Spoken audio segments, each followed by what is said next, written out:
Award കിട്ടിയതിൽ വളരെയധികം സന്തോഷമുണ്ട്. ആദ്യമായിട്ടാണ് എനിക്ക് ഇങ്ങനത്തെ ഒരു അവാർഡോ ഇങ്ങനൊരു ഫംഗ്ഷനിൽ വിളിച്ച് ഇങ്ങനെയൊക്കെ തരുന്നത്. വളരെ സന്തോഷമുണ്ട്.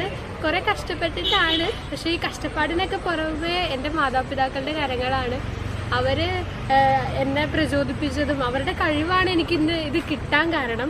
എനിക്കിനി വരുന്ന എല്ലാവരോടും പറയാനുള്ളത് അതുതന്നെയാണ്, മാതാപിതാക്കളെ അനുസരിക്കുക. കാരണം അവർക്കറിയാം നമുക്ക് എന്ത് വേണം, നമുക്ക് എന്താണ് ശരിയെന്നറിയാം. അപ്പോൾ അവർ പറയുന്നത് കേട്ട് കഴിയുമ്പോൾ നമ്മളുടെ ജീവിതം കുറച്ചും കൂടി മികച്ചതാവുകയുള്ളൂ. അവരുടെ ഒപ്പീനിയൻസ് നമ്മളത് അനുസരിക്കണം. പിന്നെ ഇനി പഠിത്തതാണേലും എൻ്റെ മാതാപിതാക്കൾ ഇങ്ങനെ ഓരോ ഓപ്ഷൻസ് വെച്ചിരുന്നു. ഞാൻ കമ്പ്യൂട്ടർ സയൻസാണ് പോകാൻ ഉദ്ദേശിക്കുന്നത്. ഇനി ഇപ്പോൾ 10ൽ എനിക്ക് കിട്ടിയതുപോലെ +2വും ഇനി എൻ്റെ മുന്നിൽ കാണുന്ന എല്ലാ വിദ്യാഭ്യാസ സ്ഥലങ്ങളിലും ഇതുപോലെ തന്നെ എനിക്ക് മേടിക്കണമെന്ന് ആഗ്രഹമുണ്ട്. നിങ്ങളോടും എനിക്കതാ പറയാനുള്ളത്. ഉന്നത വിജയത്തിലെത്തുക. എപ്പോഴും പെർഫെക്റ്റ് ആയിരിക്കണമെന്ന് ഞാൻ പറയില്ല, പക്ഷെ നമുക്ക് പറ്റുന്നത്, നമുക്ക്